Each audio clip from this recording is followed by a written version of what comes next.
Shaq was a little already kind of past his prime. I mean, he was around, Well, but Shaq ultimately gets traded for Marion, and it really does not work for the Suns, right? well, yeah, and I think Even though in anyone '06 would he have was been able past to his prime tell at that time, and trying by to put '08. Shaq on a Mike Yeah. D'Antoni team is not going to work out. But yeah, I mean, Shaq was past his prime, so I remember how excited I was about Garnett in general. So yeah, I think they would have won 2 out of 3. Probably not 3 out of 3, but 2 out of 3 would have been theirs. All right, so I have one more scenario that I want to throw out at you. I am going to be looking back at a 2011 trade that happened. I believe it was at the deadline where the Clippers traded Baron Davis and the first round pick to the Cavaliers for Mo Williams and Jamario Moon, and this was essentially a salary dump by the Clippers, and obviously the first round pick thrown in as a sweetener, but it was a salary dump by the Clippers to get rid of a high contract of Baron Davis for a couple of other players who were expensive players too, but not nearly as expensive as Baron Davis. And again, same thing. I remember this trade, and I remember how much of a win everyone thought it was for the Clippers because the draft was not a highly touted draft. Everyone thought the draft pick that got converted was going to be somewhere between 7 and 10, so that the Cavaliers were going to get maybe a future role player out of it. So nobody thought that this was a win for the Cavaliers up until it got the Cavaliers, who had the 8th best chance of winning the lottery, end up winning the lottery and selecting Kyrie Irving. The rest is history. But I am not going to do that. I am not going to say that the Clippers would have had that same luck and would have gotten Kyrie Irving. I want you to take a different look at this. I want you to say, let's say the Clippers keep their first round pick, do not make this trade, and end up with the number 8 selection. Okay? What I want you to take a look at is, what if the Clippers end up with the 8th selection taking Klay Thompson and still making the trade for Chris Paul that they made? So by this point, they already had Blake Griffin. They already had DeAndre Jordan. What do you think would have happened? Would they have won a championship with Paul, Thompson, Jordan, and Griffin? Anytime before anytime before Chris Paul got traded, would they have won a championship with those 4 on their roster between 2011 and 2017? I will argue that this would have been the hardest time to win a championship because I think there was some real strong teams, both in the East with those Miami Heat teams, the West with the Spurs. Now, obviously, the big caveat there is that the Warriors are never going to be the team that they ended up being because Klay Thompson doesn't go there. So I do think that, especially after that, those 2 Spurs years, I do think that the Clippers would probably be the favorites to come out of the West. Now, again, they would have to face the Oklahoma City Thunder, who, they were hardened-less by this time, by the time that the Warriors make it big, but they're still really good with KD and Russell Westbrook, of course. You know what? I just think of it. I do think the Clippers come out with at least one championship there. Yeah, especially because, Klay Thompson became a good player pretty fast. Really, by his second year, he was already a very solid player and he had made an All-Star appearance by his 4th year.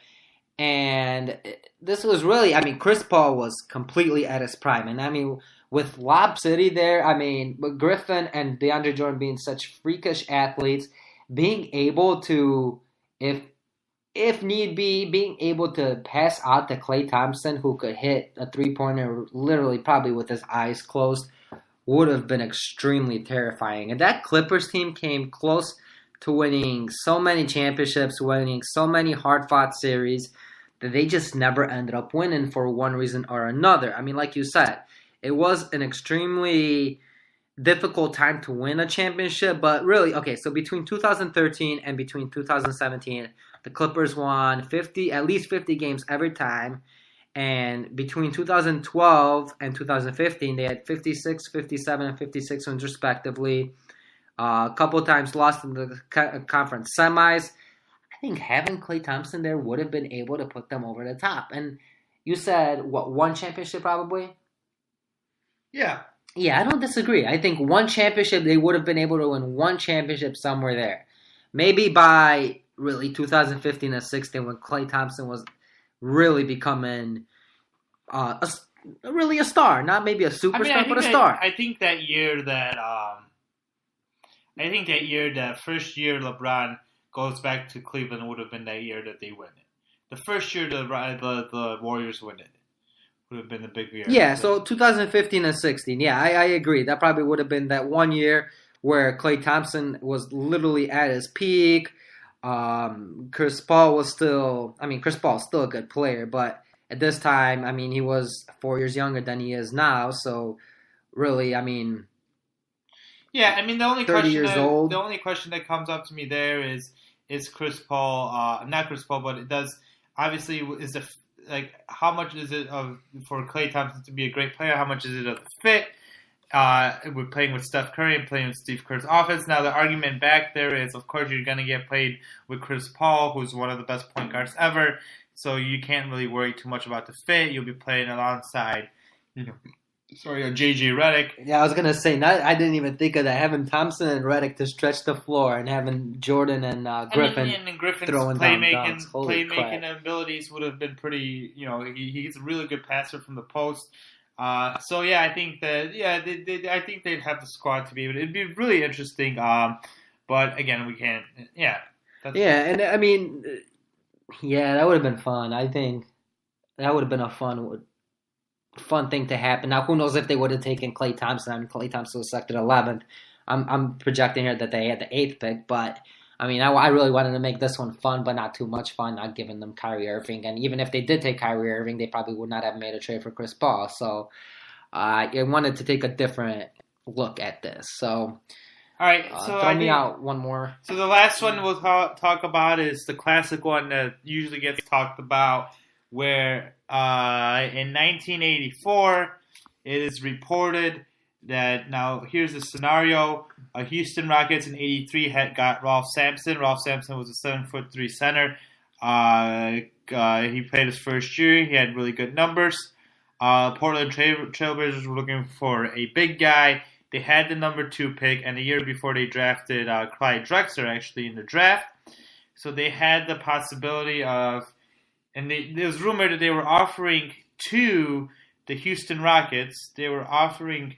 Well, other way around, I think Portland was making this offer. Yeah, Portland was offering to the Houston Rockets that they will trade Clyde Drexler and their number 2 overall pick that year for Ralph Sampson. And the Houston Rockets, of course, just had number 1 pick. They would have obviously drafted Hakeem Olajuwon, and they would have had the ability to draft Michael Jordan, which in hindsight would pair up the team of Hakeem Olajuwon, Clyde Drexler, and Michael Jordan to the team, which would have been amazing.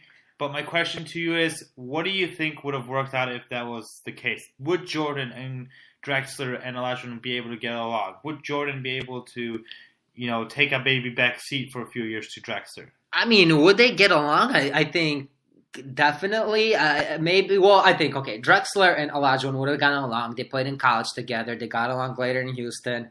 Obviously, they don't play the same positions. There's really no need for them not to get along. Now, the thing I think would have happened here is Jordan would have been a point guard. I think they would have turned Jordan around into a point guard, and I think that would have been probably just as dangerous as Jordan as a shooting guard. Because now, would he have averaged the same amount of points per game? No. But would he have been just as efficient, if not more, as a shooter? Yes.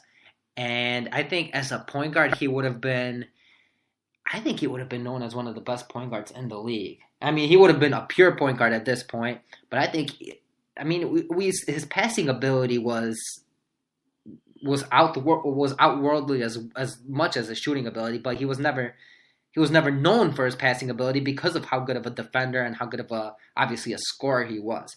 but I think he easily could have been one of the best, if not the best passer in the league, and probably the best point guard for about 5 to 6 years. And that's what I think would have happened in this scenario. If this scenario happens, is Jordan considered the greatest of all time? No. Is he considered top 10? Yes. Top. And that's so hard to say. Because, I mean, Olajuwon is probably not top 10. Olajuwon is considered top 15 of all time. And I don't disagree. The numbers he put up and the way he played the game was phenomenal. Now, Drexler might drop out of the top 50, might be in the top 60, but might drop out of the top 50 of all time. Jordan, I'll say, is probably considered top 20 of all time. But is he considered the GOAT? No. And the reason why I say that is because playing with two players like that would just naturally lower his numbers. And I think a lot of Jordan is considered the greatest player because of the way he plays the game, but also because of his numbers. Career PER, he is the top player in terms of career PER. He is over LeBron James. He is over Will Chamberlain. And that more than likely has a decent amount to do with why he is considered the greatest of all times, almost unanimously. I do think that you may be downplaying his scoring ability a little bit more, a little bit too much. I do think Jordan would still have that drive to put that ball in the basket, which was of course what he was the best at. And then we do know that Jordan can play with another wing because obviously he was really successful with Pippen. And Pippen put up very similar numbers to Drexler's, even Drexler's 92 year where Drexler only averaged 22 points. I'm saying only just because, he wasn't like that go-to scorer where he's dropping 28 points a game. Now, he was their best scorer, but 22 points, so he wasn't a very selfish player. I do think that there might be a little bit of headbutting between Drexler and Jordan, but ultimately I think that team would be fantastic to watch. Having Jordan play with a good big man, like a solid offensive big man especially, would have been fascinating in my opinion. And unfortunately, this was a time when Ralph Sampson and Hakeem Olajuwon, when two big guys playing together was a pretty normal thing. I mean, I guess that's not unfortunate because obviously we're from Chicago, and the reasons why we are basketball fans is because Michael Jordan, and we are happy that Michael Jordan played in Chicago. So glad things turned out the way they did, but Houston really did miss out on an opportunity of a real dynasty here. Yeah, I mean, absolutely. I'm glad you brought that up. I mean, we are from Chicago, so going back, I also never wish the Pippen trade happened, but I really do fantasize of what that trio would have looked like of Cam, Pippen, and Payne. But hitting back on what you just said, yeah, it depends. I know what you mean, that there might have been butting heads between Drexler and Jordan, but I think that would also depend on the fact whether they would make that move to point guard, and if they did, how Jordan would accept that.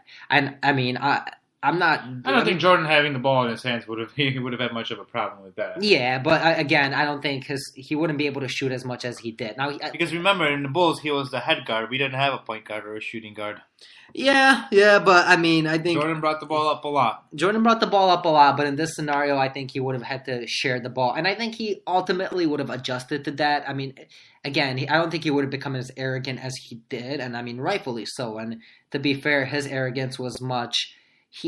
He was a different type of arrogant than a lot of superstars are. I mean, it was his competitive drive. Yeah, exactly. I think his arrogance stemmed from competition and other people's arrogance, maybe not necessarily in basketball, but other people's arrogance, such as Floyd Mayweather and McGregor, just stems from them really growing up at a different time and really being coddled as they grew up, even though they went through some hard things, that they were coddled a decent amount when they were training. And I mean, maybe a bad example, a bad comparison here, but yes, I think his arrogance stems completely from his competitive side, and I think he would have ultimately found a way to adjust and still be as competitive as he was, but in a different type of style because of the players that he would be playing alongside. All right, so we hope you've enjoyed this historical podcast. Since it's the beginning of the NBA season, there's not going to be a lot of NBA trades going on, so we're going to be doing, we'll still be responding to what we see in the league, and we feel like there's teams that need to think about trades. We'll be discussing those, but we will have some discussions with some historical trades, some what ifs. If you have any suggestions you would want us to talk about, maybe send us an email or inbox us on Instagram. Let us know. As always, please follow our Instagram page, which is hashtag NBA Trade Zone. You can always send us an email at nbatradezone@gmail.com. Please rate and review us on Apple